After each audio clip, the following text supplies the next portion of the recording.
প্রথম মুসলমান আমাদের আম্মা জান খাদিজা রাদিয়াল্লাহু তাআলা আনহা, যার কাছে আমরা সকলেই ঋণী। তিনি ইন্তেকাল করেছেন মক্কা শরীফে। প্রথম শহীদ তিনিও আরেকজন মহিলা, সুমাইয়া রাদিয়াল্লাহু তাআলা আনহা, তিনিও শহীদ হয়েছেন মক্কা শরীফে। তাদেরকে কষ্ট দেওয়া হচ্ছে, আযাব দেওয়া হচ্ছে। মরুভূমিতে তাদের বুকের উপরে পাথর তুলে দিয়ে আল্লাহর হাবিব সাল্লাল্লাহু আলাইহি ওয়াসাল্লাম দেখতে যান আর বলেন, সাবরান আলা ইয়াসির, সাবরান আলা ইয়াসির, হে ইয়াসিরের পরিবারের মানুষেরা সবর করো রে, আমি মুহাম্মদুর রাসূলুল্লাহ সাল্লাল্লাহু আলাইহি ওয়াসাল্লাম তোমাদেরকে ভুলি নাই, আজ ভুলি নাই, কালও ভুলবো না। ফাইন্না মাউইদাকুমুল জান্নাহ, সবর করো, তোমাদের সাথে আমি মুহাম্মদুর রাসূলুল্লাহ সাল্লাল্লাহু আলাইহি ওয়াসাল্লামের মুলাকাত হবে জান্নাতে। জান্নাতের ঘোষণা দেন আগে।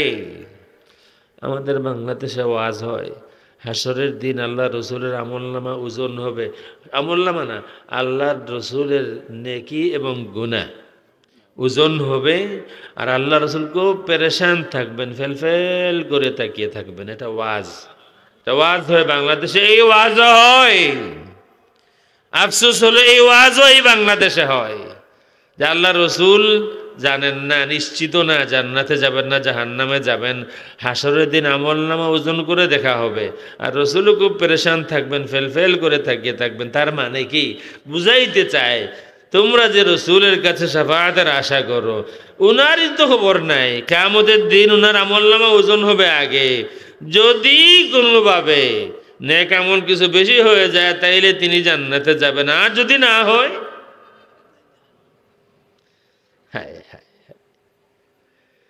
আল্লাহর হাবিব সাল্লাল্লাহু আলাইহি ওয়াসাল্লাম বারে বারে সাহাবায়ে কেরামকে বলেছেন, আমার সাহাবীরা, তোমাদের সাথে আমার আরেকবার মুলাকাত হবে জান্নাতে।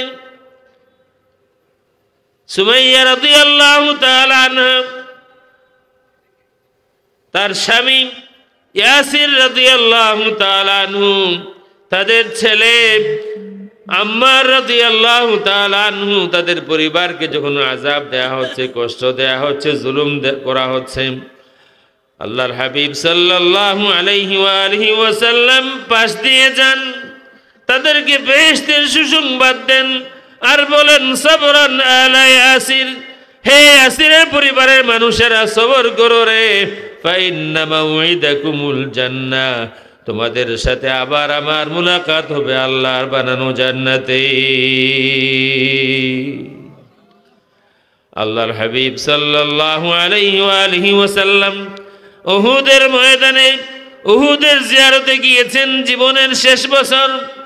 আল্লাহর হাবিব জিন্দেগীর শেষ বছর বারবার বিদায়ের কথা বলতেন।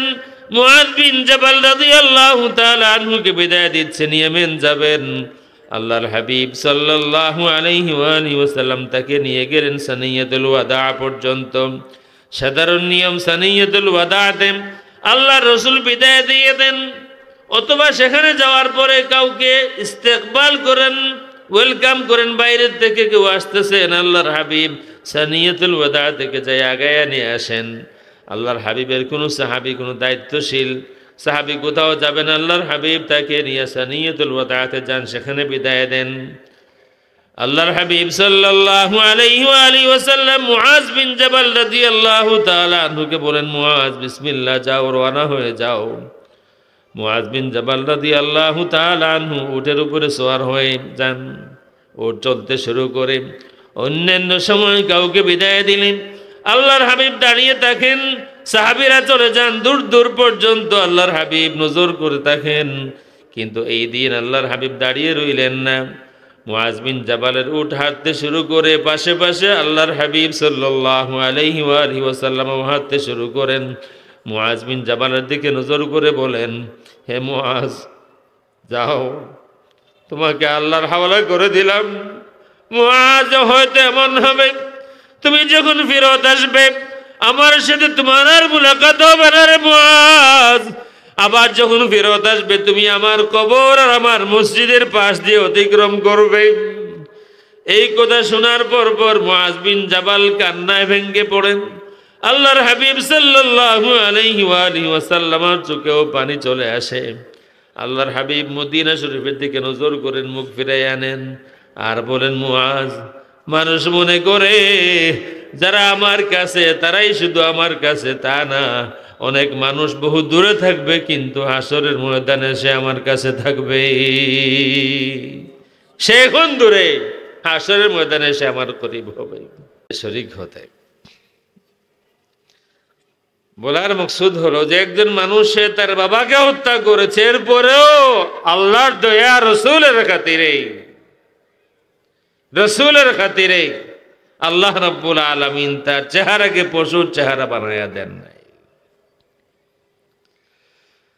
আল্লাহর হাবিব সাল্লাল্লাহু আলাইহি ওয়াসাল্লামের সুন্নতকে আমাদের আপন করে নিতে হবে। যতটুকু আমরা পারি, সব পারবো না, সব আমরা পারবো না, কিন্তু যতটুকু আমরা পারি।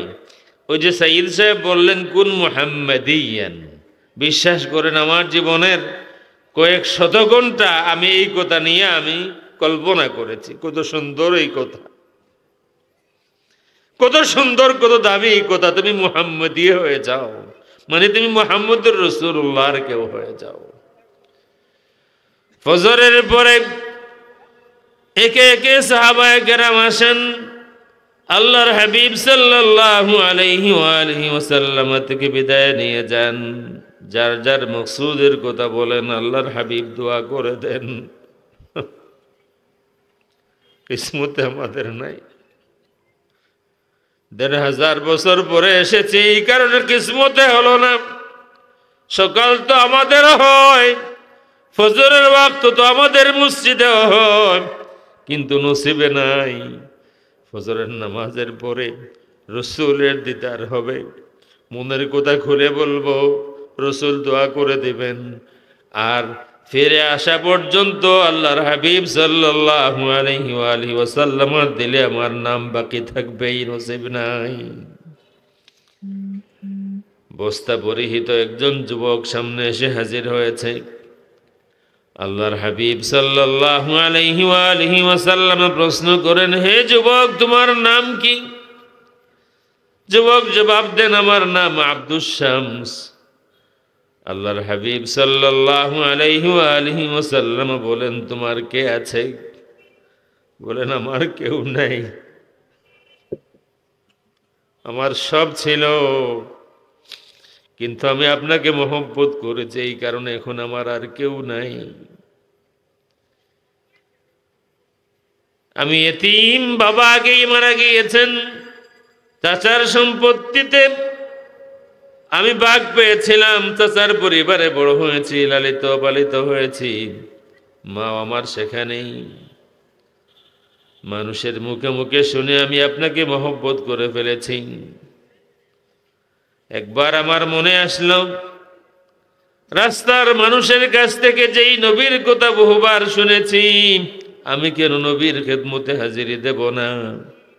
আবার মনে আসে, আমার চাচারে তো দয়া আমার জন্যে, আমি এতিম ছিলাম, আমার চাচা আমাকে লালন পালন করেছেন, সন্তানের মতো আদর করেছেন। চাচাকে না বলে যাওয়া ঠিক হবে না। চাচার দরবারে হাজির হয়ে বলেন, চাচা, মনের একটি কথা বলতে এসেছি আপনার কাছে। কি বলবা ভাতিজা? চাচা শুনেন, ওই মদিনা শরীফে একজন নবীর আগমন হয়েছে। ব্যবসায়ী কাফেলার পিছনে পিছনে হাঁটতে হাঁটতে আমি নবীর সম্পর্কে অনেক জেনেছি। ওনার উপরে কোরআন শরীফের যেই সব সূরা নাজিল হয়েছে, কয়েকটি সূরার কিছু কিছু আয়াত আমি মুখস্থ করে ফেলেছি। চাচা, ওই নবীর মহব্বত আমার অন্তরে ভর্তি, আমি আর সইতে পারি না, আর সহ্য হচ্ছে না। চাচা, আমি মুহাম্মদুর রাসূলুল্লাহ সাল্লাল্লাহু আলাইহি ওয়াসাল্লামের খেদমতে হাজির হতে চাই। চাচা, আপনাকে ছেড়ে যেতে চাই না। আপনি এত আদর দিয়েছেন, বাবা ছিলেন না, বাবার আদর মায়া আমাকে দিয়েছেন। চাচা, আপনিও চলুন, মাকেও সাথে নিয়ে যাই। সকলে মিলে মুহাম্মদুর রাসূলুল্লাহ সাল্লাল্লাহু আলাইহি ওয়া আলিহি ওয়াসাল্লামের সামনে হাজির হয়ে পড়ে নিব লা ইলাহা ইল্লাল্লাহু মুহাম্মাদুর রাসূলুল্লাহ। চাচা তো একেবারে অগ্নিশর্মা, এত সাহস তোমার?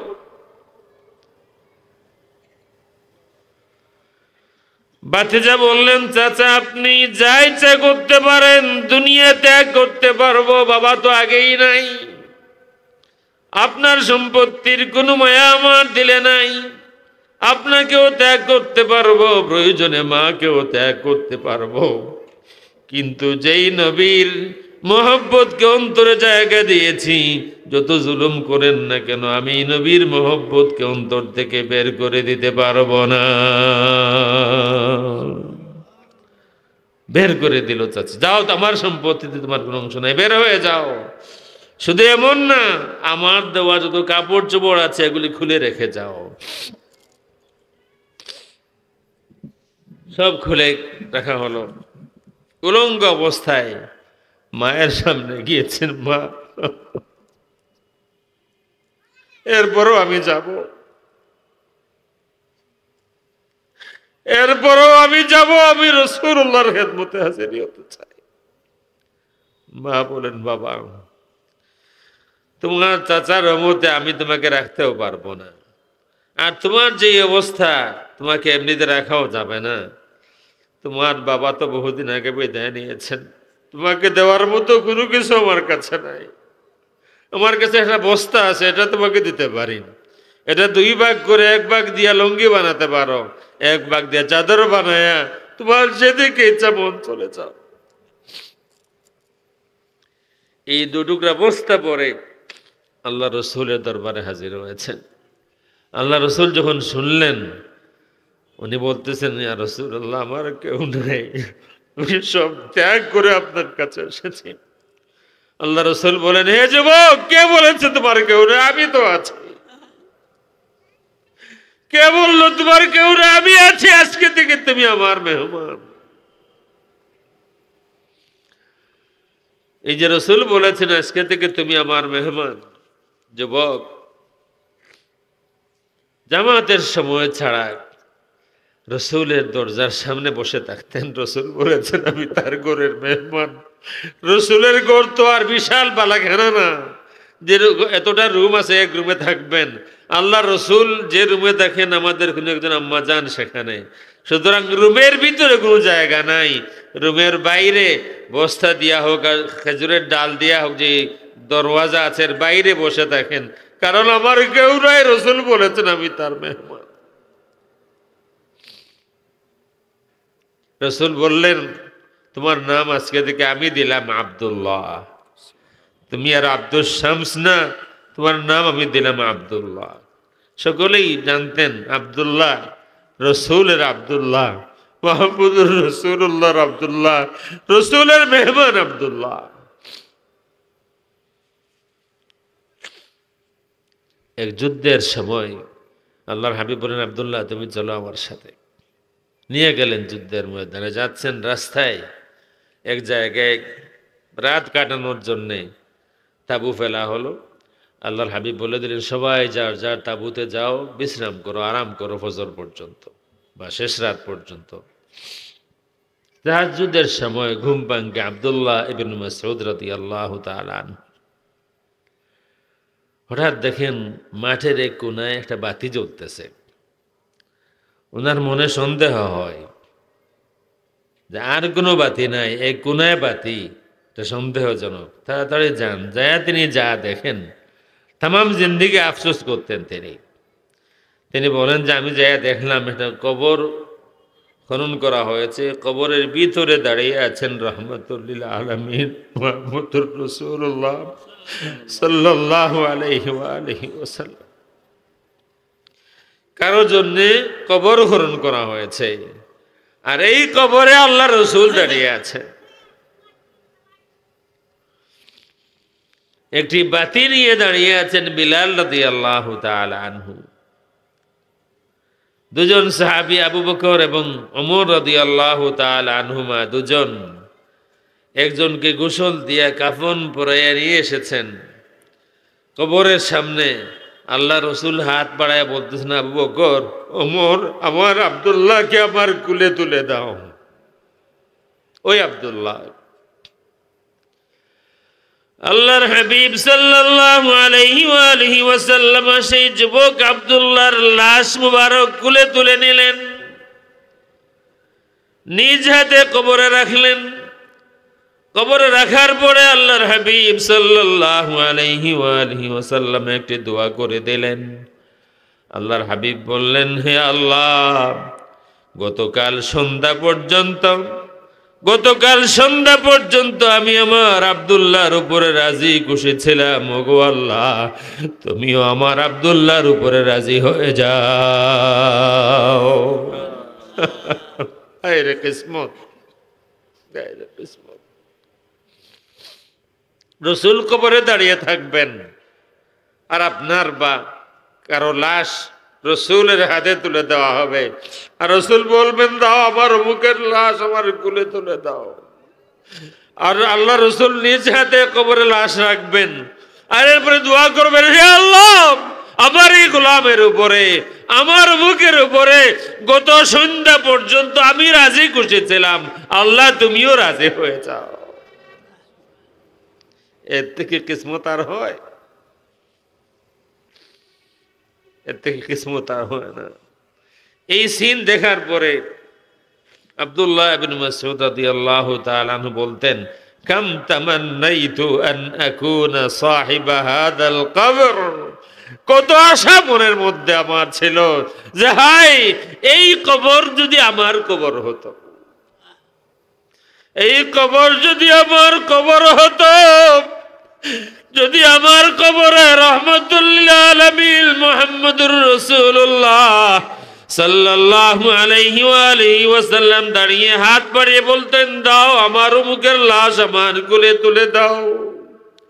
যদি এমন হতো, আমার লাশ আল্লাহর রাসূল নিজ হাতে কবরে রেখে তারপরে দোয়া করে দিতেন, আল্লাহ, গত সন্ধ্যা পর্যন্ত আমি রাজি ছিলাম, এখনো ফজরের নামাজের সময় হয় নাই, তাহাজ্জুদের সময়, আল্লাহ, আমি যে গত সন্ধ্যা পর্যন্ত রাজি ছিলাম, এর কদরে, এর ইজ্জতে, এই উসিলায় মেহেরবানি করে তুমি আল্লাহ রব্বুল আলামিন রাজি হয়ে যাও।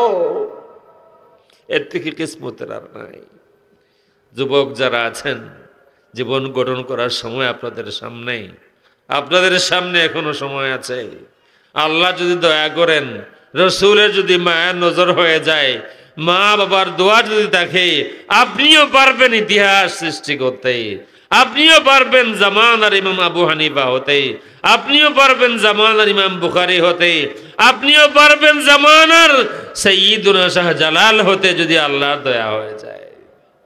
সময় সামনে আছে, অযথা সময় নষ্ট করবেন না, সকলে সময়কে ব্যবহার করুন। যদি এমন খবর দেয় আমেরিকান এমবাসি থেকে যে রাত 3টার সময় যারা আমেরিকান এমবাসির সামনে লাইন দিবেন সবাইকে ভিসা দেওয়া হবে, কি মনে করেন?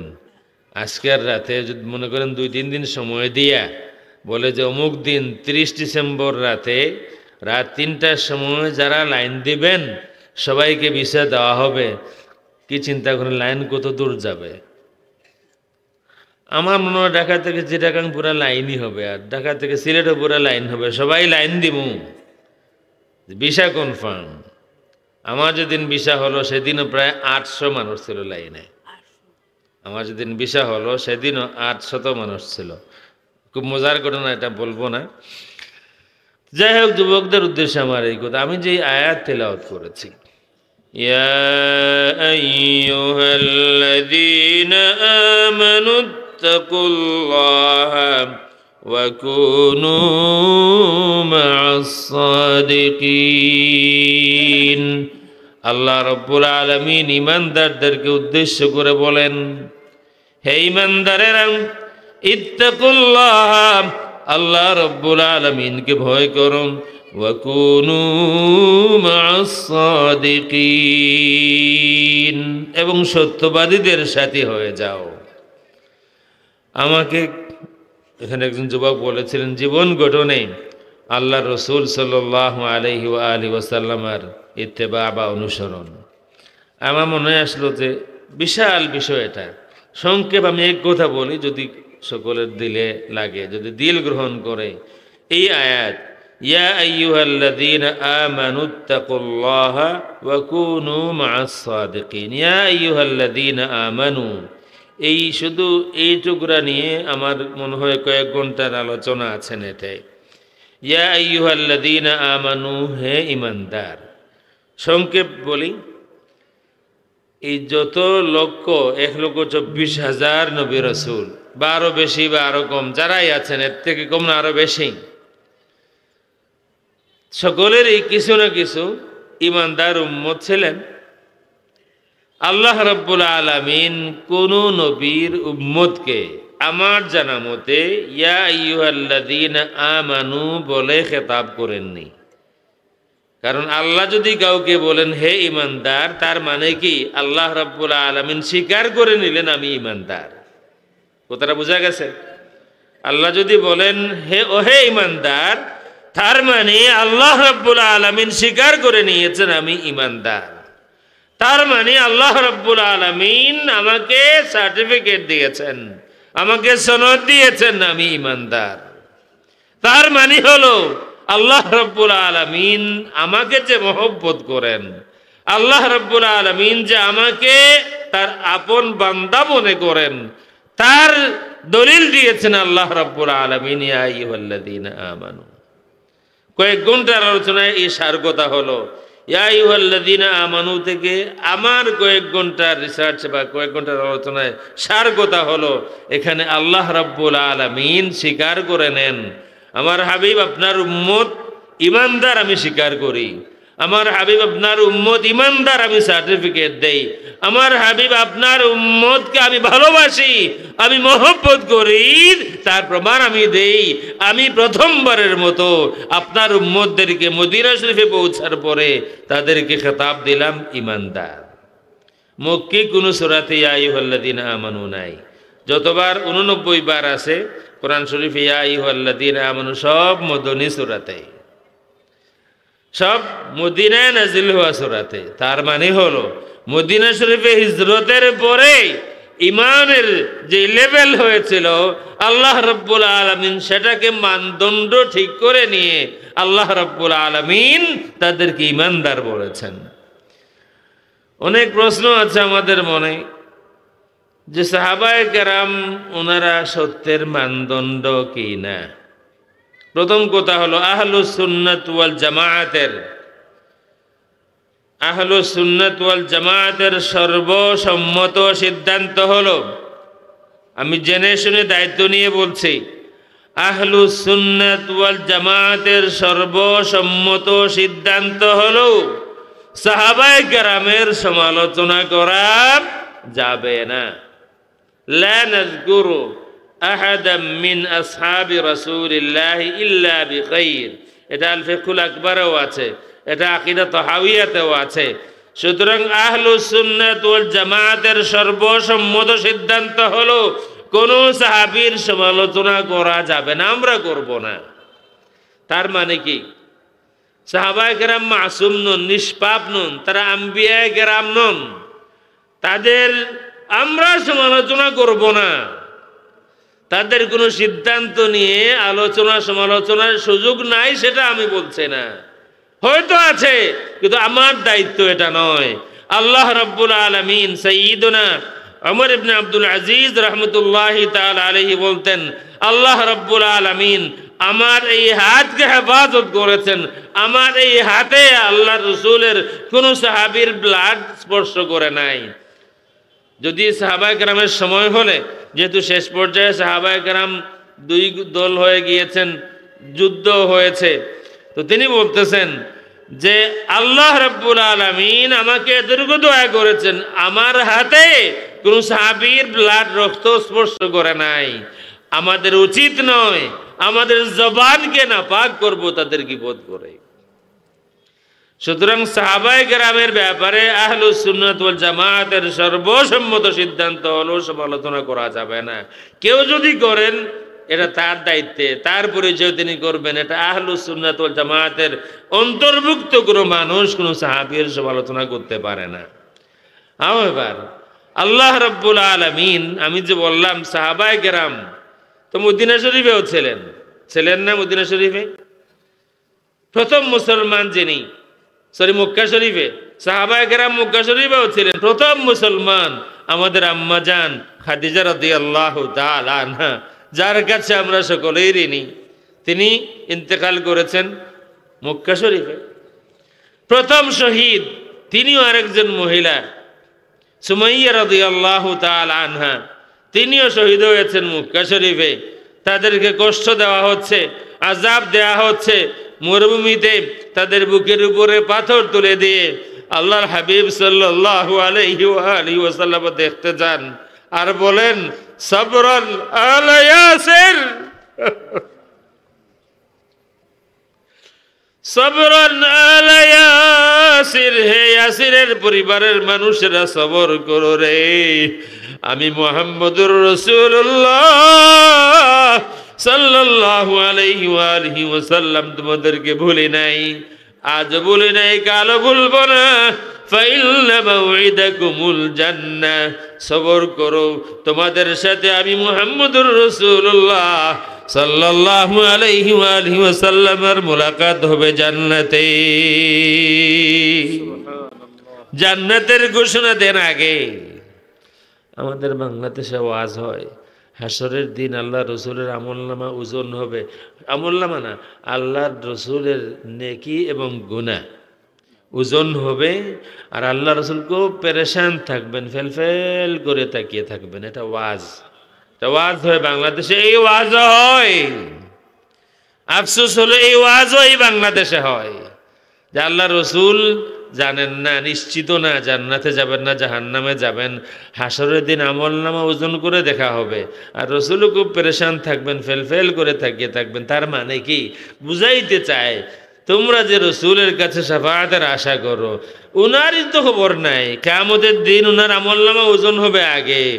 যদি কোনোভাবে নেক আমল কিছু বেশি হয়ে যায় তাইলে তিনি জান্নাতে যাবেন, আর যদি না হয়,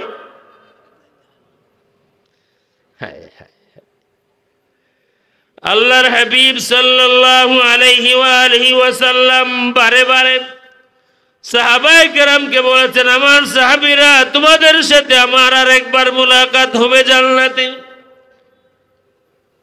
সুমাইয়া রাদিয়াল্লাহু তাআলা আনহা, তার স্বামী ইয়াসির রাদিয়াল্লাহু তাআলা আনহু, তাদের ছেলে আম্মার রাদিয়াল্লাহু তাআলা আনহু, তাদের পরিবারকে যখন আযাব দেয়া হচ্ছে, কষ্ট দেয়া হচ্ছে, জুলুম করা হচ্ছে, আল্লাহর হাবিব সাল্লাল্লাহু আলাইহি ওয়াসাল্লাম পাশ দিয়ে যান, তাদেরকে বেহেশতের সুসংবাদ দেন আর বলেন, সাবরান আলা ইয়াসির, হে ইয়াসিরের পরিবারের মানুষেরা সবর করো রে, ফাইন্না মাউইদাকুমুল জান্নাহ, তোমাদের সাথে আবার আমার মুলাকাত হবে আল্লাহর বানানো জান্নাতে। আল্লাহর হাবিব সাল্লাল্লাহু আলাইহি ওয়াসাল্লাম উহুদের ময়দানে উহুদের জিয়ারতে গিয়েছেন জীবনের শেষ বছর। আল্লাহর হাবিব জিন্দেগীর শেষ বছর বারবার বিদায়ের কথা বলতেন। মুআয বিন জাবাল রাদিয়াল্লাহু তাআলা আনহুকে বিদায় দিচ্ছেন, ইয়েমেন যাবেন। আল্লাহর হাবিব সাল্লাল্লাহু আলাইহি ওয়াসাল্লাম তাকে নিয়ে গেলেন সানিয়াতুল ওয়াদা পর্যন্ত।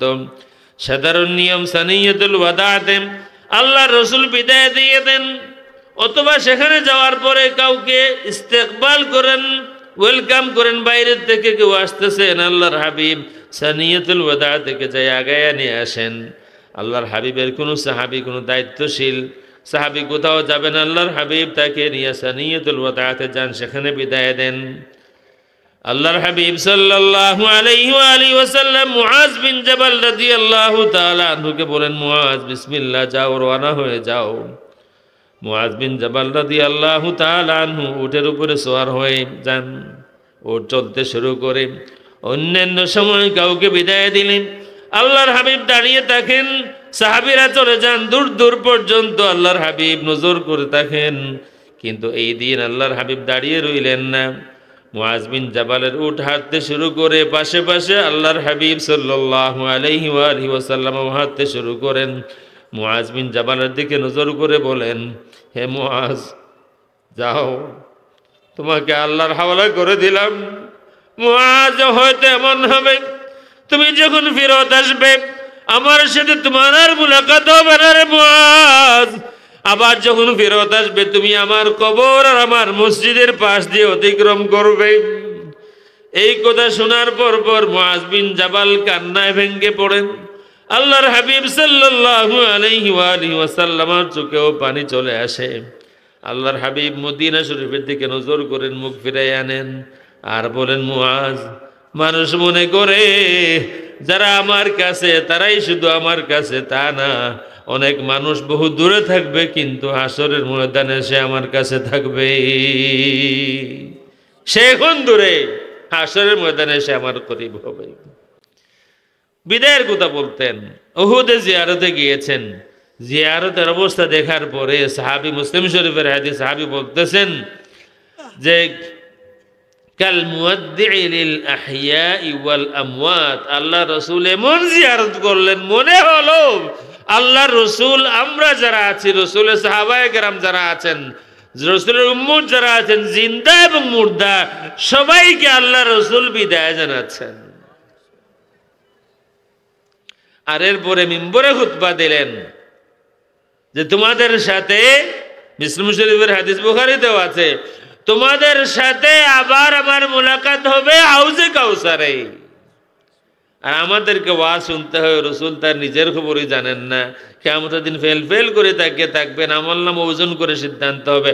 কোন নবীর আমলনামা ওজন হবে না, কোন, এটা আমাদের আকীদার কথা বলছি, কোন নবীর আমলনামা ওজন হবে না। কোন নবীকে কবরে সওয়াল জবাব করা হবে না।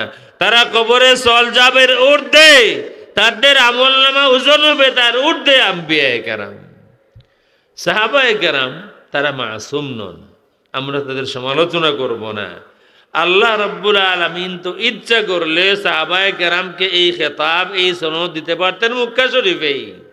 কারণ প্রথম মুসলমান খাদিজা রাদিয়াল্লাহু তাআলা আনহা মক্কা শরীফে, প্রথম শহীদ সুমাইয়া রাদিয়াল্লাহু তাআলা আনহা মক্কা শরীফে, প্রথম যুবকদের মধ্যে প্রথম মুসলমান আলী রাদিয়াল্লাহু তাআলা আনহু মক্কা শরীফে, যুবকদের মানে বৃদ্ধদের মধ্যে, বয়স্কদের মধ্যে প্রথম মুসলমান আবু বকর সিদ্দিক রাদিয়াল্লাহু তাআলা আনহু মক্কা শরীফে মুসলমান হলেন, ওমর মক্কা শরীফে মুসলমান হলেন, ওসমান মক্কা শরীফে মুসলমান হলেন। মক্কা শরীফেই তো মেজরিটি সাহাবায়ে কেরাম যারা মশহুর তারা মুসলমান হলেন। আল্লাহ রাব্বুল আলামিন তাদেরকে মক্কায় থাকা অবস্থায় এই সনদ দিতে পারতেন, দিলেন না, দিলেন মদিনা শরীফে যাওয়ার পরে। তার মানে কি আল্লাহ রাব্বুল আলামিন বুঝাইয়া দিলেন ঈমানের মানদণ্ডের প্রয়োজন। দুনিয়ার মানুষ, তোমাদের একটি মানদণ্ডের প্রয়োজন, তোমাদের একটি এক্সাম্পলের প্রয়োজন। কার মতো ইমানদার তোমরা হবে? আমি আল্লাহ রাব্বুল আলামিন আমার হাবিবের সাহাবায়ে কেরামকে ঈমানের সনদ দিয়া মানদণ্ড ঠিক করে দিলাম। ওয়া ইযা কিলা লাহুম আমিনু কামা আমানান নাস, ঈমানের মানদণ্ড আমার হাবিবের সাহাবায়ে কেরাম। সুতরাং সাহাবায়ে কেরাম সত্যের মাপকাঠি, এই কথা মানতে আর কোনো দ্বিধা হওয়ার কোনো কথা মানা যায় না। ঠিক না বে ঠিক? আমরা কি এমন মুরব্বিয়ানা আমরা পেয়েছি যে সাহাবায়ে কেরামের বিচার করব, এইটা ঠিক করছেন, সেইটা ঠিক করছেন? ইয়া আইয়ুহাল্লাযীনা আমানু, হে ঈমানদারেরা, ইত্তাকুল্লাহা, আল্লাহ রাব্বুল আলামিনকে ভয় করো, ওয়া কুনু মা'আস সাদিকিন, আর সত্যবাদীদের সাথী হয়ে যাও। যত সমস্যা আমাদের আছে, আপনি যেই হন, আপনি বাবা হন, আপনি ছেলে হন, আপনি মা হন, আপনি মেয়ে হন, আপনি মসজিদের ইমাম হন, মুয়াজ্জিন হন, মুসল্লি হন, যেই হন না কেন, আপনি সমাজের chairman, member, minister, prime minister, president, যেই হন না কেন, দরবেশ থেকে নিয়ে যা হওয়া যায়, যেই হন না কেন, এই দুই কোয়ালিটি যদি আপনার মধ্যে না থাকে, আপনার তাহাজ্জুদ যত 70 রাকাত না 80 রাকাত যাই হয় না কেন, এই দুই কোয়ালিটি ছাড়া আপনি প্রকৃত ঈমানদার হতে পারবেন না। মনে রাখবেন এই কথা, বুটের রাত মনে রাখবেন। আল্লাহ বলেছেন ইত্তাকুল্লাহ ওয়া কুনু মা'আস সাদিকিন। আমার কথা বুঝতে পারতেছেন? নির্বাচন আসবেন আগামীতে, মনে রাখবেন আল্লাহ বলে দিয়েছেন না, ওই দিন বলবেন না এগুলা বাদ, এখন আমার ইচ্ছা মতো অমুকের চরিত্র ডাবের মতো পবিত্র। আসলে ভালো করেই জানেন এটা চরিত্র পবিত্র না, ভালো করেই জানেন। যাদেরকে আমরা নির্বাচিত করি আমরা তাদেরকে জানি না, আমাদের সমাজের মানুষই তো। সুতরাং যে ভুল আমরা এত বছর করে এসেছি এই ভুল করব না। সৎ মানুষকে ভোট দিবেন, সে যেই হোক, যদি আপনার দলের নাও হয়, যদি সে আপনার দুশ্মনও হয় আর সৎ হয়, আল্লাহওয়ালা হয়, পরহেজগার হয়। সিলেটের বৃহত্তর সিলেটের ম্যাক্সিমাম মানুষ হিন্দু ধর্মের অনুসারী ছিল, ঠিক না বে ঠিক? মুসলমান হয়েছেন, মনে হয় কোন রাজনৈতিক দলের কোনো নেতা এসেছিলেন, এসে আমাদেরকে ইসলামের দাওয়াত দিয়েছেন, আর আমরা সকল মুসলমান হয়ে গিয়েছি না। তাইলে মনে হয় কোন স্কলার, বর্তমানে আছে না স্কলার, মনে হয় কোন স্কলার এসেছিলেন, কোন স্কলারও না। তাইলে মনে হয় কোন কমার্শিয়াল কোন বক্তা এসেছিলেন, এসে আমাদেরকে দাওয়াত দিয়েছেন। কি বলেন আপনারা, একমত আমার সাথে না দ্বিমত? তাহলে কে এসেছিলেন এখানে? এখানে একটু আগে আমার চোখের পানি এসেছে, এখানে কবিতা ওই যে নাশিদ বললেন, আমরা মদিনা শরীফ যেতে চাই। সকলেই চাই কি চাই না? আমরা সকলেই চাই। যারা একবারও যেতে পারেনি, আল্লাহ আমাদেরকে একবার নেও, চাই কি চাই না? যাদেরকে একবার এই স্পৃহা, এই আগ্রহ কমে না, যারা একবার গিয়েছি বারবার যেতে চাই, ঠিক কিনা? রসুলের সন্তান, রসুলের খানদান সাইয়্যিদুনা শাহজালাল মুজরিদ এমনি রহমতুল্লাহি তাআলা আলাইহি, তিনি মদিনা শরীফ থেকে, তারা মদিনা শরীফ থেকে ইয়েমেন যান, ইয়েমেন থেকে বাংলাদেশে আসেন। তাদের মনে কি এই আগুন ছিল না যে আমরা মদিনা শরীফে থাকবো? তারা কি হাদিস জানতেন না? আল্লাহর হাবিব বলেছিলেন, মান মাতা বিআহাদিল হারামাইনি বাআসাহুল্লাহু মিনাল আমিনিনা ইয়াউমাল কিয়ামা। যে হারামান শরীফাইনের কোন এক হারামে, মক্কা শরীফ বা মদিনা শরীফে যে মারা যায়, আল্লাহ রাব্বুল আলামিন তাকে নিরাপত্তা দিয়ে হাসরের দিন উঠাবেন। এই হাদিস কি সাইয়্যিদুনা শাহজালাল জানতেন না? ভালো করেই জানতেন। কিন্তু এরপরও মদিনা শরীফে তাদের কাছে এটা ছিল, মদিনা শরীফে মৃত্যুবরণ করা অবশ্যই ভাগ্যের বিষয়, কিন্তু রসুলের উম্মত বাড়ানো এটা আরো বড় ভাগ্যের বিষয়। এই কারণে পরিবার দেশকে সব ত্যাগ করে এক সুফি, এক বুজুর্গ একজন মানুষ আরো সঙ্গী সাথে নিয়ে বাংলাদেশে আসেন। এই দেশের ভাষা বুঝেন না, এই দেশের মানুষের সাথে কোনো পরিচয় নেই, কিন্তু সব ত্যাগ করে এই দেশে আসেন।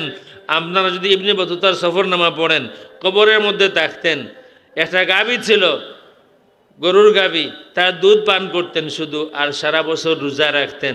সাইয়্যিদুনা শাহজালাল মুজরিদ এমনি রহমতুল্লাহি তাআলা আলাইহি রাজনীতি করতে আসেননি, মেম্বার চেয়ারম্যান হতে আসেননি, মন্ত্রী মিনিস্টার হতে আসেননি, তিনি এসেছেন রাহমাতুল লিল আলামিনের উম্মত বাড়াতে, ঠিক না বে ঠিক? সুতরাং ওই দিন এই আয়াত যদি ওই দিন পড়তেন বুরহানুদ্দিন রহমতুল্লাহি তাআলা তাইলে তিনি এই কথাই বলতেন, ইয়া আইয়ুহাল্লাযীনা আমানুত্তাকুল্লাহা ওয়া কুনু মা'আস সাদিকিন, সত্যবাদীদের সাথে হও। সাইয়্যিদুনা শাহজালাল মুজরিদ এমনি, রসুলের খানদান, রসুলের সন্তান, এর থেকে সত্যবাদী আর কেউ এই সময় নাই, তার সাথে হয়ে সকলে মুসলমান হয়ে যাও। সুতরাং আপনি, আপনার বিবেক আল্লাহ দিয়েছেন, আপনি সব বুঝেন, এটা কেন বুঝবেন না? আপনি যখন সিদ্ধান্ত নেবেন, খেয়াল রাখবেন আপনার প্রতিটি সিদ্ধান্তের পিছনে আপনার দায়িত্ববোধ থাকা উচিত। কিয়ামতের দিন জবাব আপনাকেও দিতে হবে। আল-ইয়াওমা নাখতিমু আলা আফওয়াহিহিম ওয়া তুকাল্লিমুনা আইদিহিম ওয়া তাশহাদু আরজুলুহুম বিমা কানু ইয়াকসিবুন। নাখতিমু আলা আফওয়াহিহিম, জবান সিল করে দেওয়া হবে। তুকাল্লিমুনা আইদিহিম, হাত কথা বলবে, হাত দিয়ে যা আপনি করবেন সব হাত সাক্ষী দেবে। ওয়া তাশহাদু আরজুলুহুম, পা সাক্ষী দিবে, সুতরাং গোপন করার কোনো সুযোগ নেই। শুধু এই কথাটা মনে রাখবেন, বৃদ্ধ যুবক আমরা যারাই আছি আল্লাহকে ভয় করব আর সত্যবাদীদের সাথী হব। আল্লাহ রাব্বুল আলামিন কবুল করুন, আমিন। আমাদের মধ্যে আরেকটা বিষয় আছে, কারো সাথে যদি আমাদের একটু লাগে, মনের অমিল হয়, তাইলে আমরা তাকে ত্যাগ করি, বহিষ্কার করব, না হয় কাফের ফতোয়া দিব। আছে না? আমরা দিই না, সিলেটে এটা নাই অবশ্য। সিলেটের বাইরের থেকে যদি আমদানি করেন স্কলার, তাইলে দেখবেন বলবে অমুক কাফের, তমুক কাফের। যদি অমুক দলের কেউ মারা যায় আর তাকে যদি কবর দেওয়া হয়, আর তার কবর যদি ঘাস ওঠে, এই ঘাস যদি কোনো গরুর গাভী খায়, আর ওই গাভী যদি দুধ দেয়, সেই দুধ যদি কেউ খায়, তাহলে সেও কাফের। বহু ফতোয়া আছে, বহু ফতোয়া আছে। দেওবন্দের ওলামা হজরত যারা আছেন, তাদের সাথে আমাদের দুই একটা মাসালায় ইখতিলাফ আছে।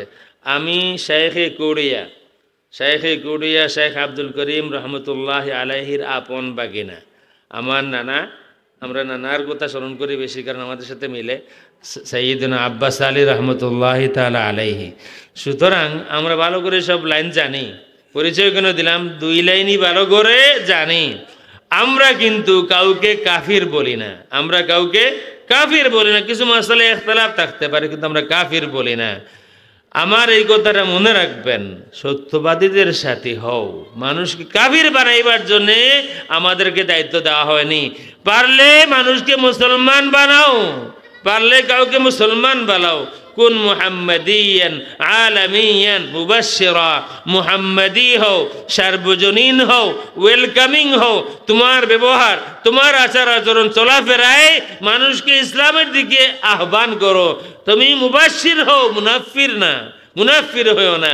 আমার ব্যবহার দেখে, আমার চলাফেরা দেখে যেন নফরত সৃষ্টি না হয় সমাজে। আমার কথা বুঝতে পারতেছেন? আমার ব্যবহার, আমার ওয়াজ, আমার চলাফেরা, আমার ইমামতি, আমার সভাপতিগিরি, আমার চেয়ারম্যানশিপ, এগুলা যেন সমাজে নফরত না ছড়ায়। আমার জিন্দেগি যেন সমাজে মহব্বত ছড়ায়। আল্লাহর হাবিব সাল্লাল্লাহু আলাইহি ওয়াসাল্লাম মহব্বত ছড়াতে এসেছিলেন, নফরত ছড়াতে নয়।